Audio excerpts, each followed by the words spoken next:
There is a particular kind of weight that does not press down on the shoulders or bend the spine, a weight that lives quietly behind the eyes and beneath the ribs, made not of what happened but of what never quite did, and this is the weight of unanswered questions, the kind that begin forming in early life when the nervous system is still learning what safety feels like, when the brain is mapping the world through touch, tone, and presence, and somewhere in that delicate mapping a gap appears.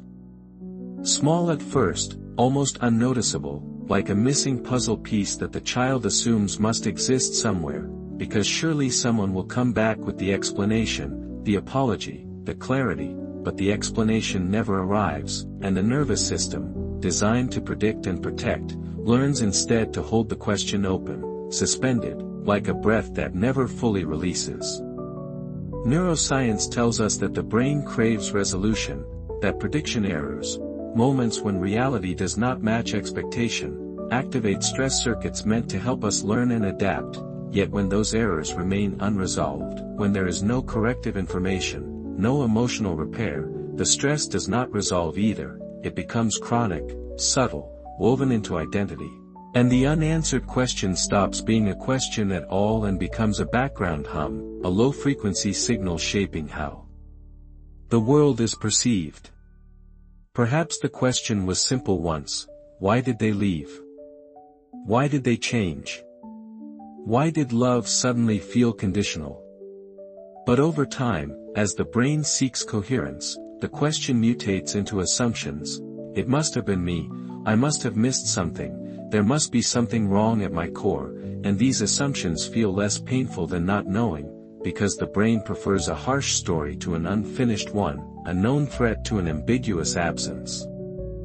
In attachment research, we see this clearly, how inconsistent caregiving or emotional unpredictability trains the nervous system to stay vigilant, to scan for meaning in silence, to read between lines that may not even exist, and this vigilance is exhausting, yet it feels necessary, because long ago the system learned that answers do not come freely, they must be earned through hyper-awareness, through being good, quiet, useful, or strong.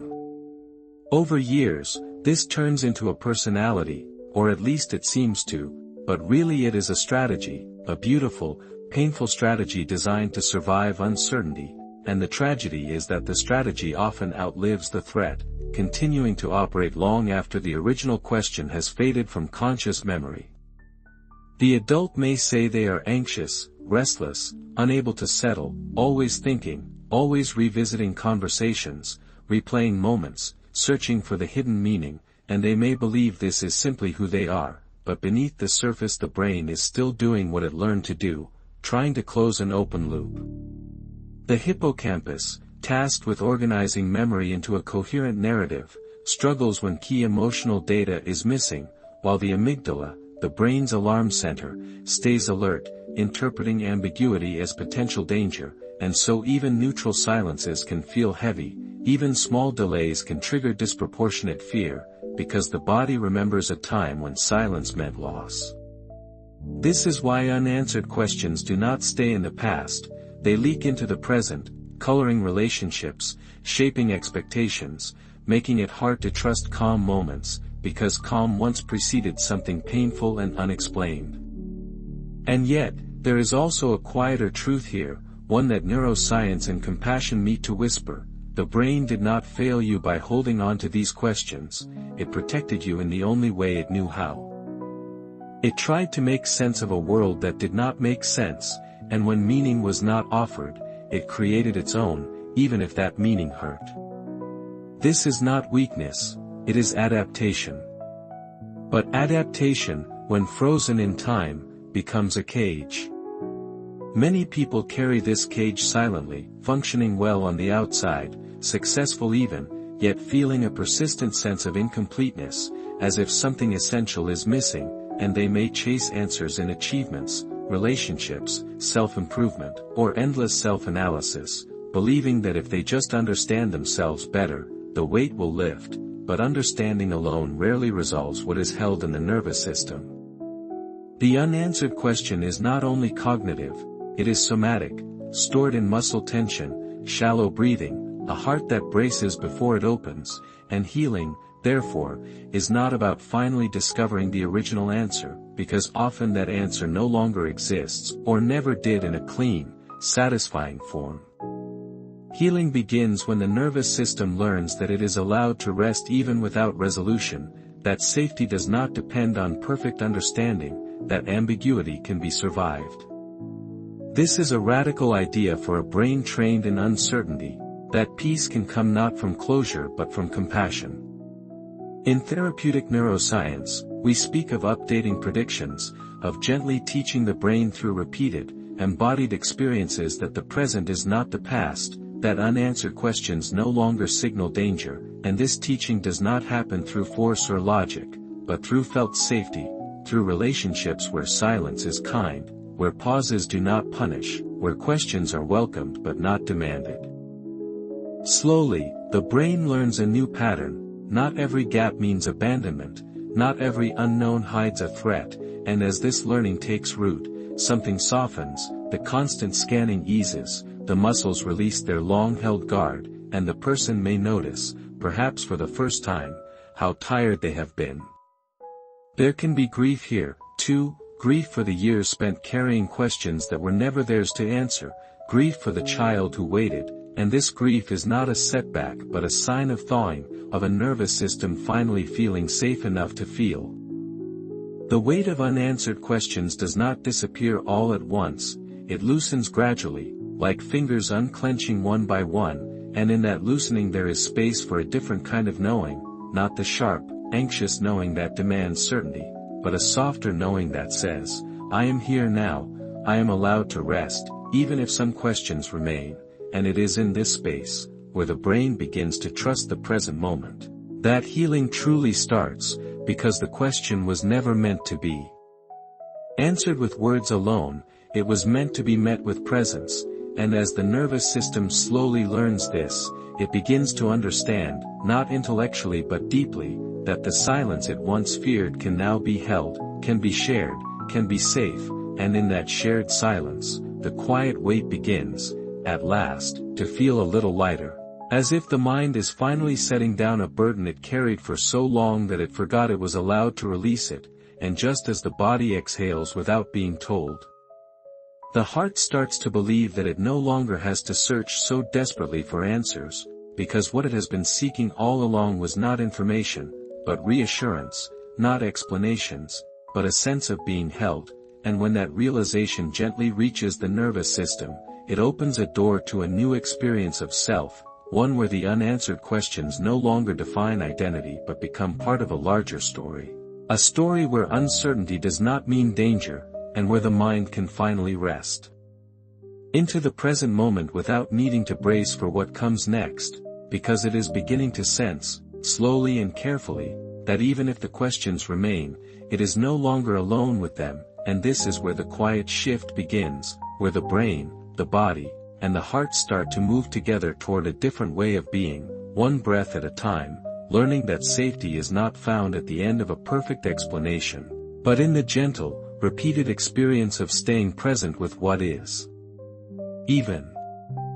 when what is feels unfinished, and as this understanding settles in, something inside leans forward, curious rather than afraid, ready to explore what life might feel like when the need to resolve everything loosens its grip, and the nervous system dares to trust that it can remain whole even in the presence of mystery, even when the old questions whisper, because now there is a new response forming, not rushed, not defensive, but calm and grounded, saying softly, I can stay, I can breathe, I do not have to know everything to be safe, and as this response strengthens, the weight that once felt permanent begins to transform, not vanishing, but changing shape, becoming something that can be carried without strain, or perhaps even set down for moments at a time, and in those moments of rest, the mind begins to sense a deeper truth emerging, one that does not arrive as an answer but as a feeling that says you are allowed to live even without complete clarity, and it is here, in this gentle permission, that the next part of the journey quietly waits, inviting the nervous system to take another step forward, into a space where the question no longer leads, but follows, as the heart begins to discover what it means to move through life guided not by what is missing, but by what is finally present, and in that presence, something essential begins to unfold. Something that has been waiting patiently beneath the noise of wondering, ready to reveal itself as soon as the mind is willing to pause, soften, and listen, and as you listen, you may start to notice a subtle shift, a small opening, as if the inner world is preparing to show you what comes after the search, what emerges when the need for answers loosens just enough for a deeper kind of understanding to rise, one that does not demand certainty, but offers steadiness, warmth, and a sense of belonging within yourself. And it is right at this threshold, as the nervous system hovers between the old habit of questioning and the new experience of trusting, that the story gently continues, inviting you to step into the moment where the unanswered questions are no longer something to escape, but something to sit beside, with compassion, curiosity, and a growing sense of inner safety, as the mind begins to realize that perhaps the most important answer has already been quietly forming inside you, waiting for the moment when you are ready to feel it rather than think it, and as that realization begins to surface, the journey naturally turns toward what happens when you stop chasing the answer and start allowing yourself to experience the present without needing it to explain itself, and this is where the deeper transformation starts to take shape, unfolding slowly, tenderly, as the nervous system learns to rest in a world that no longer demands it to solve every mystery before feeling safe. And the story flows onward into the space where the old question loosens its hold, and a new way of relating to uncertainty begins to emerge, carrying you gently forward into the next unfolding moment where the nervous system begins to discover that it can hold space for not knowing without collapsing, that uncertainty no longer needs to be an alarm but can become a doorway, and in this subtle shift the body starts to reorganize itself around a new truth. One that was never taught explicitly but is learned through experience, that presence is more regulating than explanation, that safety is felt before it is understood. At first, this discovery is quiet, almost imperceptible, like a slight change in the way the chest rises during a breath, or the way the jaw softens when silence appears and nothing bad follows, and the brain, cautious by nature, tests this new pattern gently, offering small moments of rest, then pulling back, then resting again, because it has learned over a lifetime that hope must be measured. This is how neuroplasticity actually unfolds, not through dramatic breakthroughs but through repetition, through the slow accumulation of moments where the feared outcome does not occur, and each time the unanswered question arises and is met not with panic but with kindness, the neural pathways associated with threat weaken just a little, while those associated with regulation and self-trust grow stronger. The mind may still ask, why did this happen, or what did I miss? But now there is another voice, quieter yet steadier, that responds not with answers but with reassurance, saying, you are here now, you are safe enough in this moment, and that is enough for the body to settle. This is where many people feel an unexpected wave of emotion, sometimes sadness, sometimes relief, sometimes both at once, because when the nervous system no longer needs to stay armored, it finally has space to feel what it postponed long ago.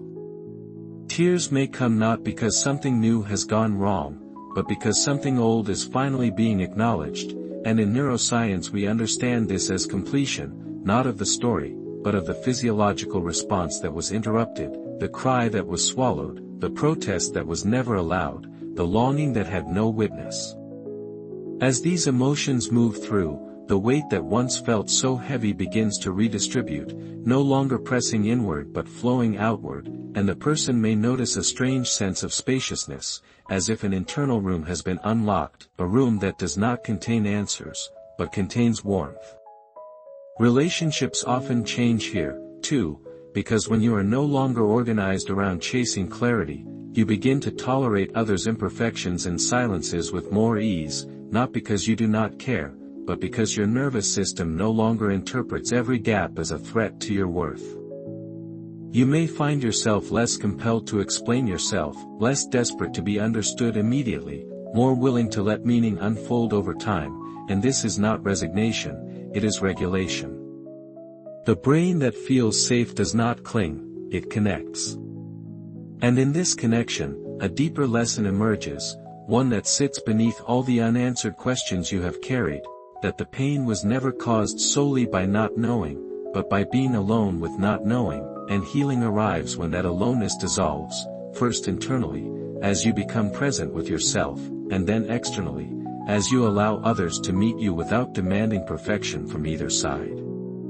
There is a moment in this journey when the old question may surface one last time, not with urgency but with tenderness, and you may realize that it no longer needs an answer to loosen its grip, because its job is complete. It guided you to the place where you learned how to stay. This is the climax, though it does not feel like fireworks, it feels like exhale, like coming home to a body that no longer needs to brace, to a mind that no longer believes it must solve life in order to deserve peace.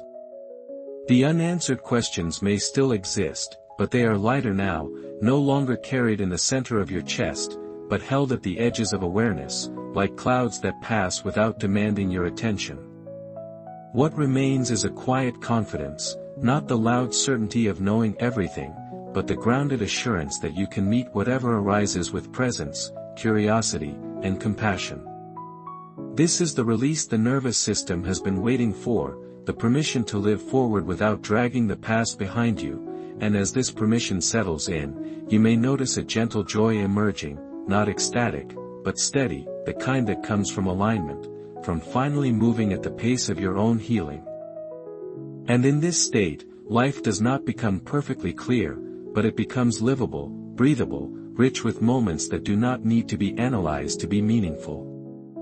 The journey does not end here, but it changes quality. It becomes less about searching and more about sensing, less about fixing and more about allowing, and in that allowing, you begin to trust yourself in a way that no external answer could ever provide, because the deepest question has been met not with information, but with care, and that care now lives inside you, accessible whenever the old uncertainty whispers, reminding you softly that you are no longer the child waiting alone for an explanation, but an adult who can offer presence, safety, and understanding from within, and this, finally, is how the quiet weight of unanswered questions transforms into something else entirely, not a burden, but a reminder of how far you have come, how deeply you have learned to listen to yourself, and how capable you are of living a full, open life even when some mysteries remain, held gently, without fear. If this story softens something inside you, feel free to share what part touched you most. And if you'd like more neuroscience-rooted reflections, you're welcome to follow along.